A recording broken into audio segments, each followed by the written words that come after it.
בני קהילת העבריים הישראלים נמצאים בארץ כבר משנות ה-70. מרביתם זכו למעמד של תושבי קבע, חלקם אף מתנדבים לצבא. למרות כל זה הם עדיין לא חשים כאן לגמרי בבית. בן שיף פגש שניים מהבולטים בקהילה ושמע מהם גם על הכוונה להקים עמותה שתשמר את מורשתם. הנה.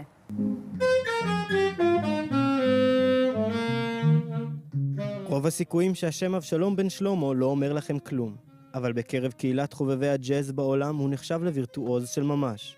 בן שלמה, מדען של צלילים כפי שהוא מציג את עצמו, מתגורר בערד כבר יותר מ-44 שנים, וממשיך לנגן כפי שנהג תמיד, למרות שכבר עבר את גיל 70. כשאני הגעתי פה, כמעט 8 שנים, אני לא ידעתי מדוע אני בערד.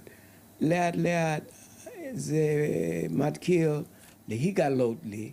בגיל צעיר הצטרף אבשלום לשתי קבוצות שהפכו משמעותיות ביותר בחייו.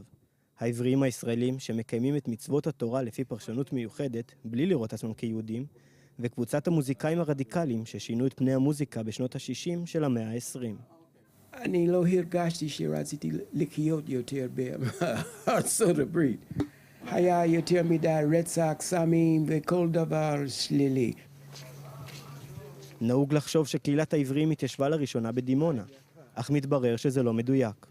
אבשלום עלה לארץ עם אשתו בתחילת שנות ה-70 הישר לערד. פרט לנוף המדברי אליו היה צריך להתרגל, התמודד גם עם שממה מוזיקלית.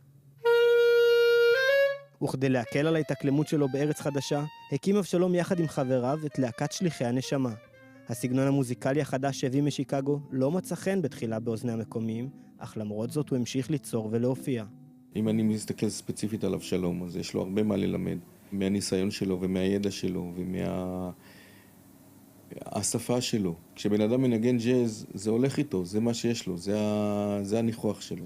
הנגב, לפי מה שכתוב בתורה, היה את המקום שבו ישבו את אבותינו, אברהם, יצחק ויעקב. גם הנביאל בן אליעזר עלה באותן שנים לארץ. הוא עזב את דטרויט לטובת העיר החמה, אבל קבלת הפנים שציפתה לו פה הייתה יחסית קרירה. אנשים היו מפחדים להזכיר לנו דירות. לעתים היו גרים פה 20-25 נפשות בבית. ילדינו יודעים שאנחנו לא באנו סתם להיות בארץ ישראל. שאנחנו לא באנו להיות a burden לעם היהודי.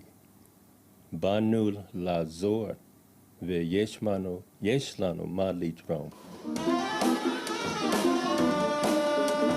15 שנים אחרי עלייתם לנגב, התאקלמו אבשלום וחבריו היטב, והרגישו חלק בלתי נפרד מקהילת העיר.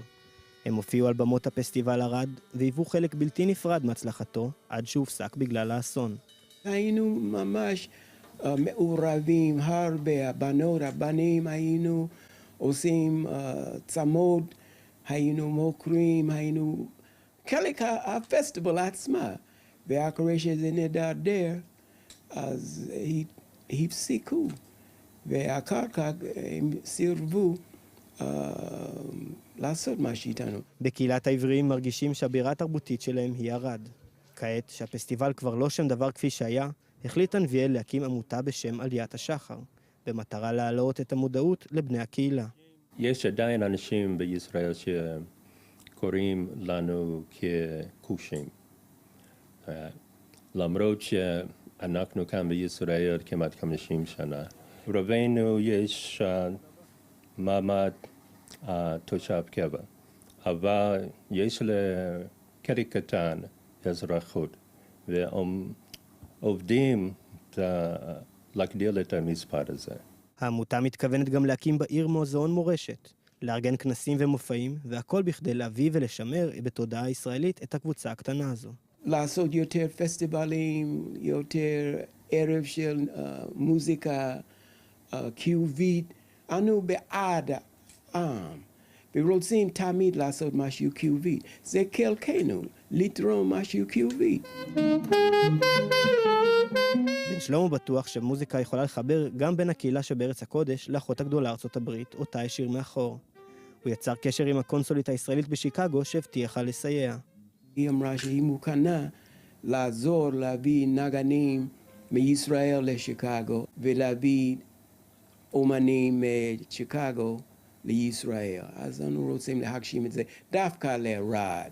דרך העמותה, המוזיאון הנבנה וההופעות המתוכננות, מקווים חברי הקהילה כי יחזירו את העטרה ליושנה ויזכו בכרטיס הכניסה המיוחל לחברה הישראלית. אני מאמין שהמצב הזה ישתנה. האלוהים, הוא ייתן לנו את ההזדמנות להביא את כל הברכות שלנו לאנשי העולם.